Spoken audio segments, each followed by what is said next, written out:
राजस्थान से सटे मध्य प्रदेश के जिलों में लगातार लंपी वायरस अपने पैर पसार रहा है। राजस्थान से लगा हुआ मंदसौर जिला भी लंपी वायरस की जकड़ में आ गया है। यहाँ वर्तमान में करीब 400 गांवों की 1000 गायों में लंपी वायरस के लक्षण हैं। वहीं करीब 16 गायों की अब तक मौत हो चुकी है। हालांकि अच्छी बात यह है कि स्वस्थ होने वाले पशुओं की तादाद भी बेहतर है। मंदसौर में अब तक मिली संक्रमित गायों में से करीब 900 गायें स्वस्थ हो चुकी हैं। जिला कलेक्टर गौतम सिंह की माने तो वर्तमान में जिले की सभी गौशालाओं में 34,000 टीके लगाए जा चुके हैं। अगले चरण में 24 सितंबर को मिलने वाले 1 लाख टीके अब ग्रामीण और शहरी क्षेत्र की गायों में लगाए जाने हैं। लंपी वायरस को लेकर भोपाल में सीएम द्वारा ली गई बैठक में लिए गए मुफ्त में टीकाकरण करवाए जाने के निर्णय पर पशुपालकों का कहना है कि सीएम ने घोषणा की है तो अच्छी बात है, लेकिन टीके हम तक आने भी चाहिए।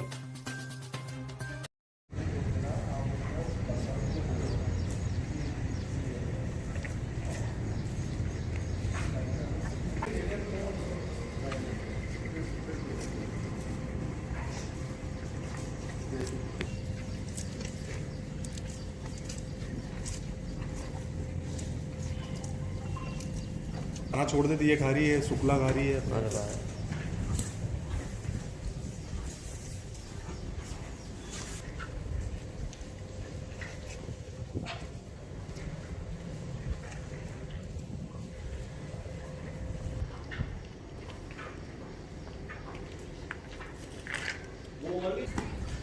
जी जी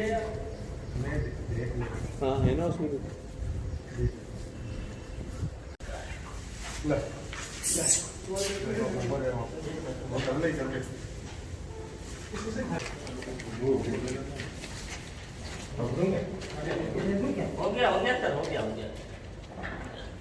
देखिए, वर्तमान स्थिति जो है मैं ये कहूँगा कि पूरी तरह से नियंत्रण में है। लेकिन नियंत्रण में होने का मतलब ये नहीं है कि इस बीमारी का प्रसार नहीं हो रहा है। कल शाम तक जो मेरे पास आंकड़े थे, लगभग 1000 पशुओं में, 1000 से थोड़े से कम पशुओं में लंपी स्किन डिजीज पाया गया था। तो अगर आप, जैसे होता है हर 2 दिन में 3 दिन में आप मुझसे पूछते हो, तो संख्या बढ़ रही है। लेकिन इसका अच्छा पार्ट ये है कि इसमें से 900 से ज़्यादा जो गाय थी जिनमें ये बीमारी देखी गई थी, वो ठीक भी हो गई थी। कल मैं एक गाँव में भी गया था और जो लंपी स्किन डिजीज से प्रभावित गाय है उसको भी मैंने देखा था, वही में गया था। तो एक ही पशुपालक के पास दोनों तरह की गाय थी। बगल में एक गाय बंधी थी जो इससे ठीक हो गई थी और दूसरी एक गाय थी जिसमें बीमारी बिल्कुल उभार पे थी। तो पशुपालक ने उसको अलग बांध रखा था। वैक्सीनेशन का सभी गौशालाओं में वैक्सीनेशन का काम हो गया है, जहाँ पुरानी गाय, बूढ़ी गाय, बीमार गाय रखी रहती हैं, क्योंकि सबसे ज्यादा वल्नरेबल यही होती हैं। जो और डेथ जो है अभी तक पूरे जिले में 16 डेथ्स रिपोर्टेड है। तो जो हमारे जो वेटनरी के जो हमारा अमला है उनका ये कहना है कि ज्यादातर ये वो गाय हैं जो बीमार या कमजोर थी और ऊपर से बीमारी हो गई तो उनको बचाया नहीं जा सकता। गांव में जो मेरे पास रिपोर्ट है, जो जिन गांव में मैं घूम रहा हूँ उसमें किसानों को इसके बारे में पूरी जानकारी है। और आज जो दुग्ध संघ की बैठक थी, क्योंकि ज्यादातर दुग्ध सहकारी समितियों के मेंबर्स जो है हमारे पशुपालक हैं, तो मैं आया भी इसीलिए था। और इनको मैंने लंपी स्किन डिजीज के बारे में, जो हमारे वेटनरी के एक्सपर्ट्स हैं उन्होंने भी पूरे विस्तार से बातचीत की, हमने भी बातचीत की।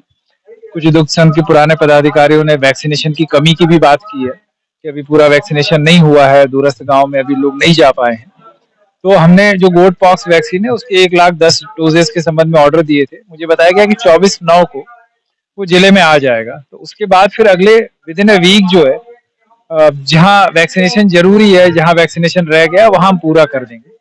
तो हमारा जैसे पूरा अमला सारा कुछ, जैसे सीएम जन सेवा जो अभियान है उसमें वेटनरी के जो मैदानी अमले को हमने अलग कर दिया, ताकि उस केवल जो है जो पीड़ित पशु है उनकी सेवा में लगा रहे। तो मेरा पूरा ध्यान है और बहुत अच्छे से हम लोग इसको हैंडल भी कर रहे हैं।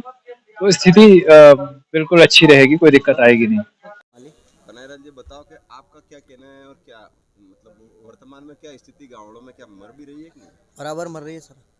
गाय भी बहुत मर रही है, बीमार भी बहुत, मतलब ज़्यादा ही हो रही चल रही है। मतलब गुमड़े हो रहे हैं उनके फूटने। कोई कोई गाय ज़्यादा स्थिति खराब हो जाती तो बिल्कुल पास में जाने जैसी स्थिति भी नहीं रहेगी। ऐसी ऐसी गायें भी हो रही कहते हैं। और अगर सरकार चाहे अगर मुआवजा दे तो बढ़िया बात है किसानों के लिए, हित के लिए। कम से कम इलाज का पैसा तो देना चाहिए सरकार को।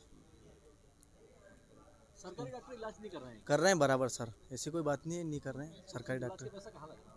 नहीं सर, तो सरकारी डॉक्टर आते हैं लेकिन समय पर नहीं आ पा रहे हैं ना, हर जगह नहीं पहुंच पा रहे हैं, इतनी हो गई है। इतनी हो गई है। अब हर जगह सरकारी डॉक्टर जाएगा तो समय लगेगा, इसको प्राइवेट डॉक्टर को बुलाना तो पड़ेगा। क्या कह रहे थे आप? सर पूरी तरह से अगर देखें तो कितने गांव में होगा या आपके गांव की पूरा राज्य मध्य प्रदेश पूरे में ही लगभग पहुंचने की संभावना लग रही है। आपके गांव में क्या आप हमारे गांव में तो है बिल्कुल बराबर, कितने मवेशी हैं? कम से कम 50 मवेशी होंगे। अभी कितने मर गए?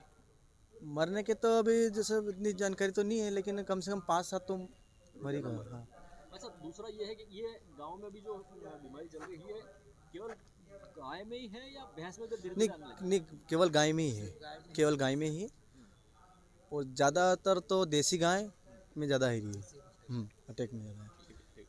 कौन से गांव में रहते हैं, क्या नाम है, और लंपी वायरस को लेकर के और खास कर गायों में रूपनगर कितनी तकलीफ? रूपनगर में था बेरूलाल राठौर।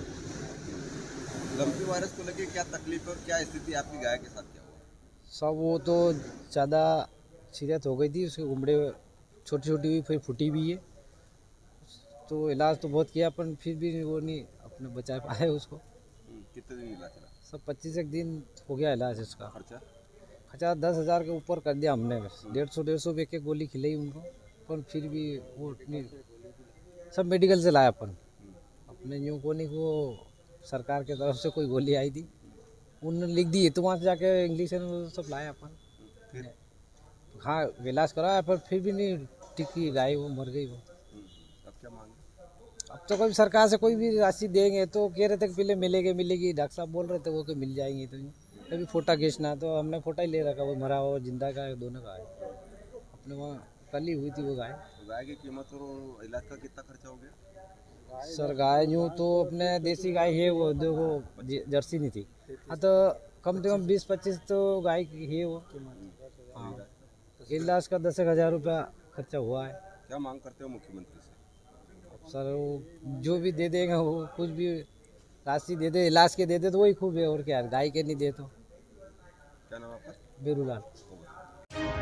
मुद्दे की बात चौरसिया सिस्टर के साथ देखते रहिए स्टार इंडिया न्यूज चैनल पर।